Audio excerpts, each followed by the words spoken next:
बेहतरीन drama serial दिल नादान के इस एपिसोड में आप देखेंगे कि अब मौके की मुनासबत का अंदाज़ा करते हुए ये तानिया अपने हाथों में लेना चाह रही है इस बेचारी नयाब को।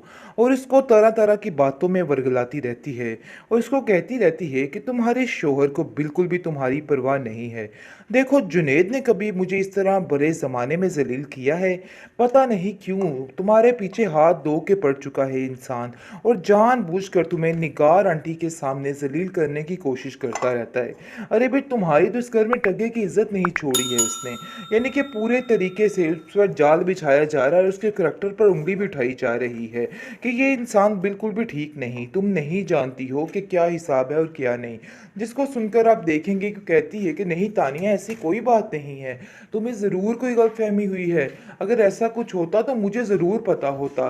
जिस पर वो कहती है, अरे भाई तुम बहुत मासूम हो, तुम्हें बिल्कुल भी अंदाज़ा नहीं कि ये लोग किस कदर भेड़िए और जानवर लोग हैं, और ये लोग अपने मुफाद की खातिर कुछ भी कर सकते हैं। और समझो ये सब ऐसा ही कर रहे हैं। और बी जान, जिनको तुम समझ रही हो कि बड़ी ही तुम्हारी सगी हैं, देखो ऐसा वैसा कुछ भी नहीं है, और ये ख्याल अपने जहन से निकाल दो। कोई भी तुम्हारा सगा नहीं है और ना ही हो सकता है। जिस पर आप देखेंगे कि वो कहती है कि नहीं, निगार आंटी माना मुझसे खफा हैं, लेकिन वो कभी भी मेरे साथ कुछ बुरा नहीं कर सकती। मुझे यकीन है कि उनको एक दिन जब मुझे मेरे बारे में पता चलेगा कि मैं क्या हूँ, तो वो कभी भी ऐसा नहीं करेंगी। जिसको सुनकर वो कहती है कि निगार आंटी किसी की सगी नहीं है। ये बात तुम अपने जहन में बिठा के रखना, क्योंकि तुम वो नहीं जानती जो मैं जानती हूँ। इसलिए बेहतर यही है कि अपने दिमाग को अभी से ठीक कर लो और इन लोगों के बारे में आंखें खोल लो, क्योंकि ये लोग किसी को भी काबिल नहीं है कि इन पर यकीन किया जाए। इसलिए बेहतरी इसी में ही है कि तुम्हें अब अपने जहन को इनके बारे में ठीक रखना होगा। अरे वो इतनी मासूम है, किसका दिल करता है इतनी मासूम बच्ची के साथ इतना जुल्म करने को? मुझे तो समझ ही नहीं आती कि आप लोगों का ज़मीर मर चुका है। आखिर आपको तो खरे खोटे की पहचान ही नहीं। आखिर वो लड़की का क्या कसूर है? अगर वो खामोशी से आप सबकी बातों को सह जाती है, इसका मतलब ये नहीं है कि आप लोग उसको घसीट घसीट कर उसका बुरा हश्र कर रहे हैं।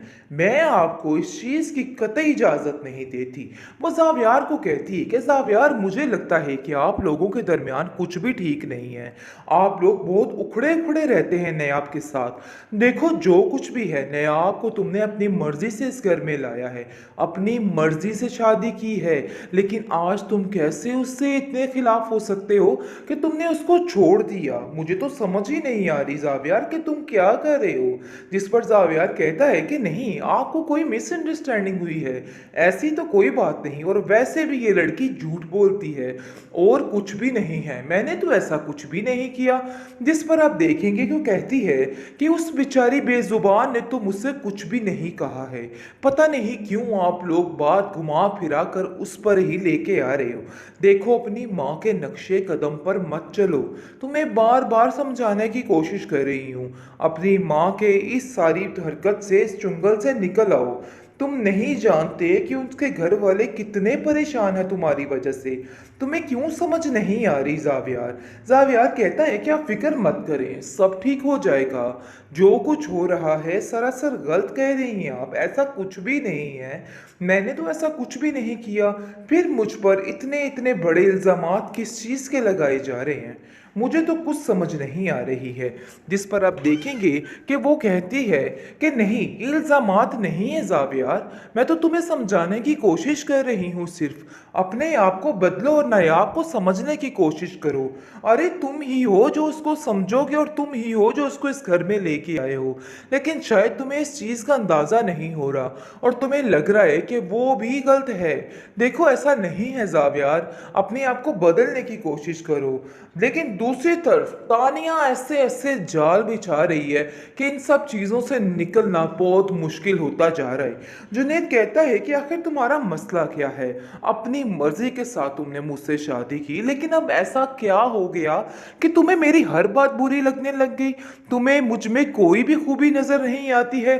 तुम हर वक्त मेरे भाई और मेरी भाभी को लेकर बैठे रहते हो और उनके ही यानी कि लगी रहती हो कि वो क्या कर रहे हैं। आखिर क्या समझूं मैं इन बातों को?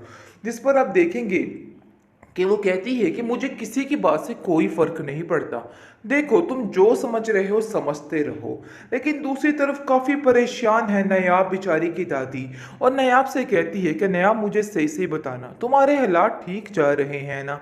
क्योंकि मैं बहुत परेशान हूँ तुम्हें लेके। मुझे नहीं लगता कि तुम्हारे घर में तुम्हें कोई सुकून मिल रहा है। देखो, साफ साफ बात बताओ, क्योंकि मुझे लग रहा है कोई ना कोई गड़बड़ ज़रूर है। जिस पर वो कहती है कि नहीं दादी, ऐसी कोई बात नहीं है, मैं अपने घर में बहुत खुश हूँ। आप मेरी वजह से बिला वजह परेशान हो रही हैं, ऐसी तो कोई बात नहीं है। और ना ही मैंने आपसे ऐसा कुछ कहा है, इसलिए बिला वजह टेंशन लेनी छोड़ दे। जावियर बहुत अच्छे हैं और मेरा बहुत ख्याल रखते हैं, इन वजह से आपको परेशान होने की कोई भी ज़रूरत नहीं है। जिस पर वो बाद में रोना शुरू कर देती है, क्योंकि वो जानती है कि उसके सारे ख्वाब मरिया मेट हो चुके हैं और कोई भी आज उसके साथ नहीं खड़ा, और वो आज बिल्कुल अकेली है और इस चीज़ का अंदाज़ा उसको हो चुका है। लेकिन बेसूद बेचारी क्या कर सकती है, आए दिन किसी न किसी के नए ताने सुनने को मिल रहे हैं और वो ये सब चीज़ें देख के काफ़ी हैरान है कि आखिर उस बेचारी का क्या कसूर है जो उसके साथ ये सब कुछ किया जा रहा है। इसलिए वो खामोशी से सब्र के साथ हर चीज़ को गुजारने की कोशिश कर रही है और सोच रही है कि एक वक्त पे सब कुछ ठीक हो जाएगा। लेकिन वो ये नहीं जानती है कि ये लोग कुछ भी ठीक नहीं होने देंगे। ये लोग दिन ब दिन उसको मज़ीद ज़लील करेंगे। लेकिन इस चीज़ का बेचारी को बिल्कुल भी अंदाज़ा नहीं, और उसके जहन में ये बैठा है कि सब ठीक हो जाएगा। जावियार की तो भी स्टार्टिंग है, आते आते जावियार उसके साथ ऐसा बदलेगा, ऐसी आंखें फेरेगा और पता लगेगा कि वाकई में तरबियत ही आगे आती है। क्योंकि जो तरबियत उसकी माँ ने उसकी की है वो उसके सामने आ जाएगी और सारा कुछ खुल के सामने आ जाएगा। बहरहाल आप देखेंगे कि जावियार कहता है कि देखो, मैं तो तुमसे सिर्फ इतनी डिमांड कर रहा हूँ कि अपने तौर तरीकों को बदल डालो, क्योंकि इनकी वजह से मुझे काफ़ी ज़्यादा टेंशन हो रही है और ज़माने भर में ज़िल्लत हो रही है। तुम्हें इन सब चीज़ों की समझ क्यों नहीं आ रही नायाब? तुम्हें इन बातों को समझना होगा, अपने दिमाग को ठीक करो। जिस पर वो कहती है कि आपने ये सारी खामियां होते हुए ही मुझे अपनाया था, शायद आप ये बात भूल रहे हैं, लेकिन आज आपको ये बात याद नहीं, आज आपको अपना स्टेटस ही नज़र आ रहा है। लेकिन ये बात याद रखिएगा कि मेरे जैसा दिल कोई नहीं ला सकता है। यानी कि वो अब जाकर ये बात बोलना शुरू हो रही है कि आपको मेरे साथ ऐसा नहीं करना चाहिए था। लेकिन फिर उसको इस बात का अंदाज़ा होता है कि यहाँ पर कुछ भी बोलने का फ़ायदा नहीं है, कुछ भी हासिल नहीं होता सवाए ज़िल्लत और रुसवाई के। इसलिए बेचारी खामोशी से अपने वक्त को गुजारने की कोशिश में लगी हुई है।